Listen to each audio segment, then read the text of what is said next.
On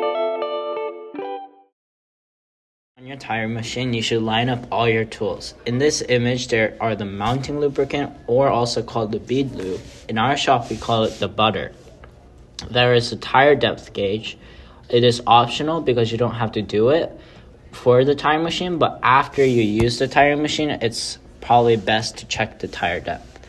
The tire irons / lever helps you to maneuver the bead in such ways so that it can come off and back on. The tire pressure gauge helps you determine the PSI that your tire is at. All tires have different PSIs that they have to reach to, especially if it's like a truck tire or like a Civic tire. The valve stem core tool helps you remove all the air. The rim tool or hubcap remover that looks like mallet and pry bar.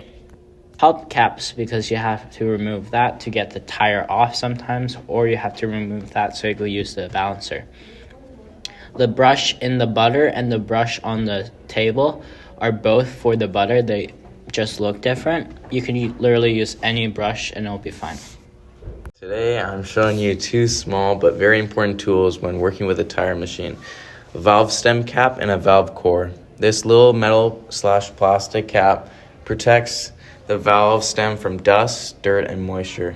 If debris gets inside, it can cause air leaks or prevent proper inflation.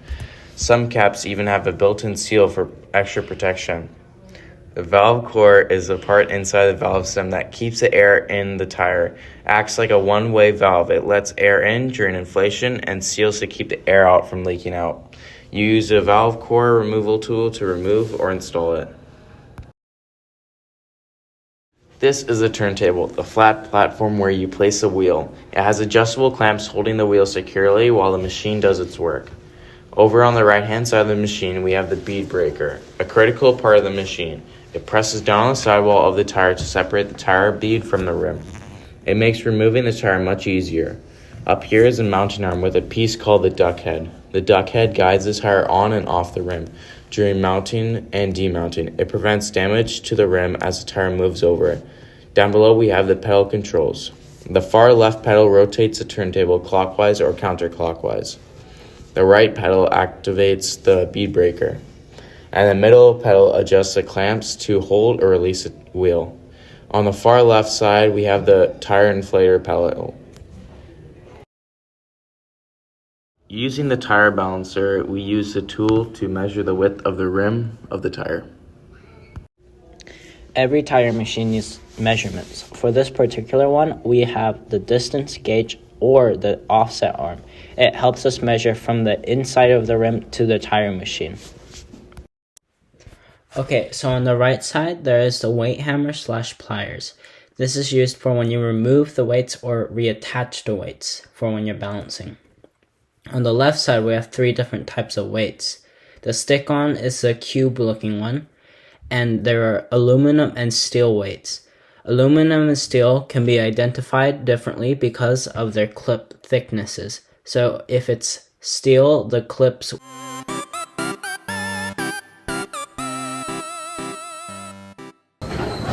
Okay, so when you do use the tire machine, there are 2 types of protection: hearing protection and eye protection. With hearing protection, there's these earmuffs, or there are the earplugs, but we don't have earplugs here, so we're just going to show these. And then for eye protection, you can use a full face shield that will protect your whole face, or use eyeglasses that will just protect your eyes. We won't be wearing these in the video because, well, it's difficult to report stuff if we can't hear anything, but we will be wearing eye protection. Okay, so now since we got safety out of the way, we can now take off the weights.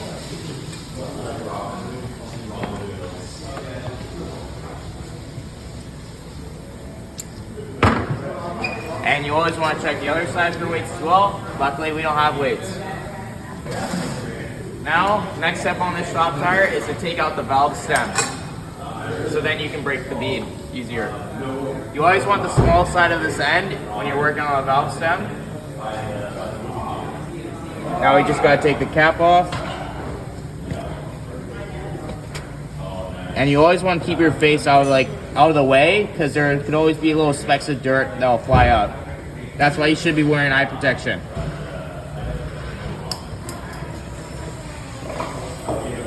Since this is a shop tire, it doesn't have air right now. So now we can just wait for it to deflate a bit more. Okay, so after you remove all the air and the weight from the wheel, you have to break the bead. This breaks the bead, but it uses high pressure, so you have to be careful of your arms and legs.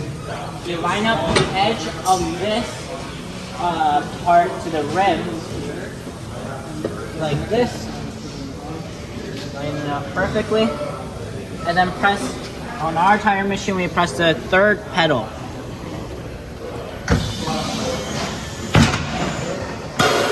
With certain cars, you have to be careful of a thing called the TPM sensor, but because this is a shop tire, it doesn't have it. If the wheel does have the TPM sensor, which is the PSI sensor for the valve, you have to go 90 degrees off of this. So break the bead here, here, and here, but in this case, it's fine. I'm gonna break the bead more on this side. Be careful to not rip the sidewall by hitting the sidewall, because the sidewall is the most fragile part of the tire. Now turn it around and line it up with the rim again. On this side, once again, you have to be careful if there's a TPM sensor and go 90 degrees off of it, but since this is a shop tire, it's fine.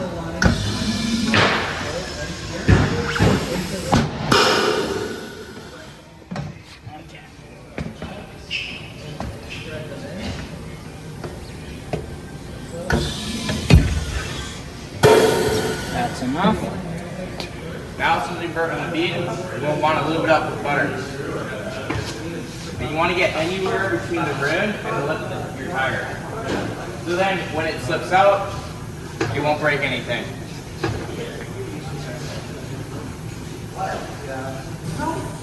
And now since I lubed it up, we can now put the bottom side on the clamps. And now we'll press this metal pedal over here. And this will now secure everything. Now I can shake it and everything and it's not going anywhere.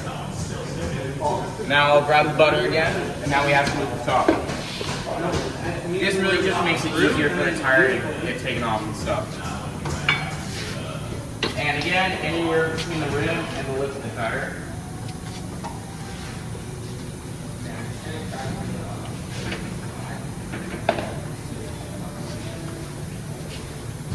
Now, since we lubed that up, we can take the tire off. Well, we'll only get the top side because this doesn't take the whole thing off at once. We need to do another step for that. We'll get the duck head, put it all the way down till it's barely touching it. You don't want too much contact. Ideal, you don't want it touching at all. So then you won't scratch the rim or anything. And now you'll grab the pry bar that you hopefully have actually. You'll stab it like this, right at the front of the duck head. And now all you need to do is just press, not much force if it's an easy tire. So now since I have this pressed down, I can stay calm, just keep it down. And I'll come over here on the left side, push the pedal down. Now you can just take it out whenever, the pry bar. Now I'll put this back. Okay, now since you got the top bead off, you have to get the bottom bead off. Similar to before, you bring the duck head over. Make sure it's not touching with these two, this lever and this knob right here. I'm gonna lower this. It's not touching. There we go. You can take a look again. We're gonna do the same thing as before, but now it's the bottom bead. I'm gonna grab the pry bar, slip it down underneath, grab the bottom bead, and lift with my other hand. Now similar to the top bead, I'm just gonna push and press down, and then I'm just gonna hold this position while I press the first lever. And then now I just wait. Whenever I'm doing this, similar to when I was breaking the bead, if there is a TPM sensor, you want to be 90 degrees off of it when you take the wheel off. That is just all safety precautions, that way you don't get a bigger job than you actually have to do. But since this is a shop tire, you don't have to do any of that. Okay, now since we got the tire off, we'll do one more loop and then we'll put it on. Like I said earlier, you want to get it right on the lip of the tire.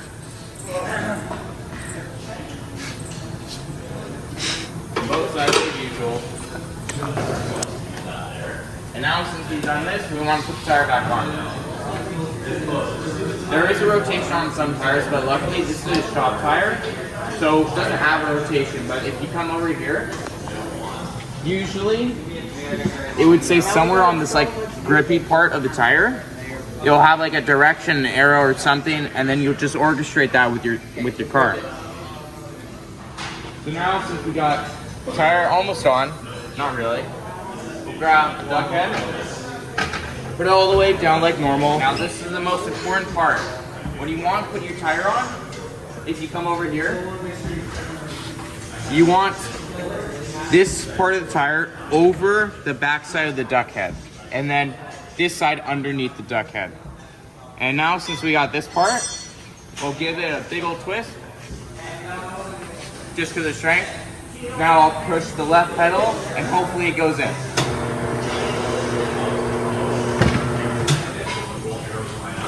Okay, so exactly the same way as we did with the bottom bead, we bring the duck head over.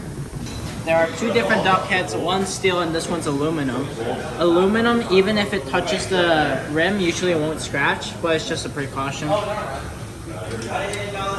Now, what we do is, we put this part of the bead over on top of this lip of the duck head, and then put this part of the bead below this little bump on the duck head. Now, like he did with the bottom bead, I'm just gonna give it a little spin so it locks in, and I'm gonna put my body weight's pressure on this little point, and as it spins, I'm gonna move and keep pressing right here. I'm gonna press the first pedal to make it spin.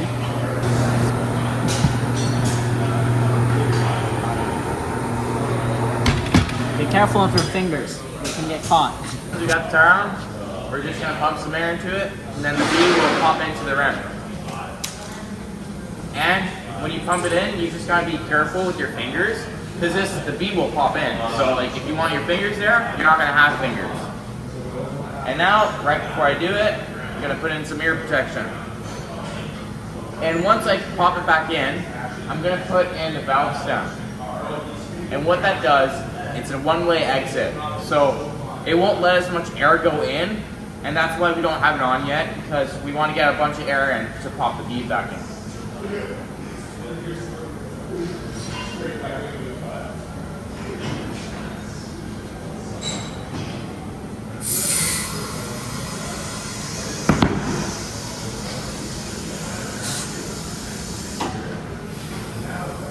Okay, now since I popped it, I'm going to grab the valve stem tool and any valve stem that I can find. Small end always, at least for cars. So now I'm going to take this out and I'm going to quickly go in there and triple it in.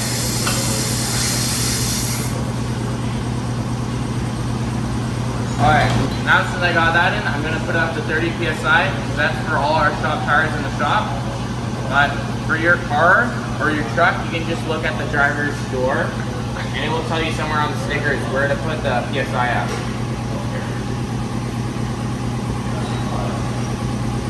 I'm just going to do it low and now I'm going to check the tire gauge.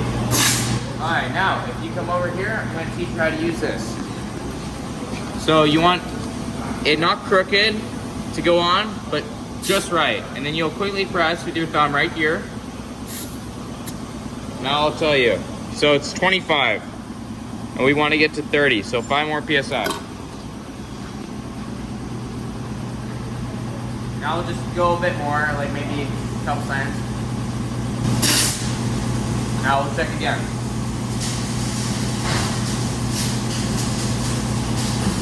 It's just above 30, so what I'm going to do, I'm going to use this end. And then I'm going to just poke it at that little nozzle. This will let out air really slowly, but it does the job. Now I'm gonna check. Now it's 30, dead on, we got it. Now, since we got the air in and everything's good, we're just gonna put the cap on. And this will just stop any moisture or dirt or anything getting into the tire. Okay, now since we got the PSI to the right PSI, we're going to bring it over to the balancer. I'm going to release the tire by pressing the middle pedal once again. It releases and also grabs the tire. Lift it off, and I'm going to roll it to the balancer because I don't want to hurt my back. Now, I have to find the right cone adapter so that I can place it in this hole and it will keep it from moving up and down when it spins on the balancer. I predict this one will be the right size. I'm going to put it on the outer side of the tire, so here. When you put it on the tire balancer, if it's a cheap one like this, the shaft's going to be made out of steel, so it's okay if you hit it. But if you use an expensive one like that, it's made out of aluminum, the shaft, and you have to be careful not to hit the shaft when you put it on. But in this case, I don't really care because this one doesn't really, it's made out of pure steel. Place this in there. And then, I'm gonna spin this on. This is the annoying part of having a cheap tire balancer. You have to do everything manually. You start approaching the cone here. You might want to push the tire onto the cone. That way, you don't have an issue of it being like caught in between the cone and this side of the balancer. You do this till it's tight. Hit it a couple times so it's even tighter. Give it a good spin to check. And that's good. Now Nathan will balance it now. Okay, now since Joel got the tire on the tire balancer, we're gonna do these 3 measurements. Just click it, just make sure it's working. And now this is a tire depth gauge. And you want this nut right below the lip of the rim. So if you can see, it's maybe barely 66, and that's what we'll put in. So we'll put in 66.0, and now we'll go to the width. You'll need this blue tool, and this will measure from the lip, no, just below the lip to the other lip. Just below, of course. And now since we got that, it is 6.5. Now I'll just click it again just to make sure. 650. And I'll put like the bonus, I don't know. But this will fit. You need to find the R and then whatever the number is after, because that is radial construction. And you need that for the measurement, so it'll be 15. So click again, just to make sure. 150. Now you got all the measurements, you can just lower this. Okay, so after we're done spinning the wheel, there are 3 different types of weights. There are steel weights, aluminum weights, and then there's a stick-on weight right over here. This balancer does not use the stick-on weights, so we're going to use the steel weights because this rim is made out of steel. If the rim was made out of aluminum, then we would use the aluminum weights. So if you look over here, this says the amount of weight we have to add, which is 1.00, which I have in my hand here. And then this 7 helps me guide where I should go. So as the lower I want this number to reach 0, and that's exactly where I get to put the weight. If you see here, there's this line right here. That is the point I will be looking at from top to bottom and putting the weight on. There's the tiny circle on the weight. I'm gonna line that up with the line there. Now I just hammer it on. And then I go to the next one, which is this one. Make it, rotate it till it goes to 0. And then look for 0.75. It's for the outside of the rim. And this one's for the inner side of the rim. And then look straight down on it. Look, the line's still at a similar spot there. Hammer it on. after we're done that, we have to give it one more spin to see if it's 0-0 on everything. And we're good. Oh, we just have to have all the. That's how you use the tire machine and the balancer.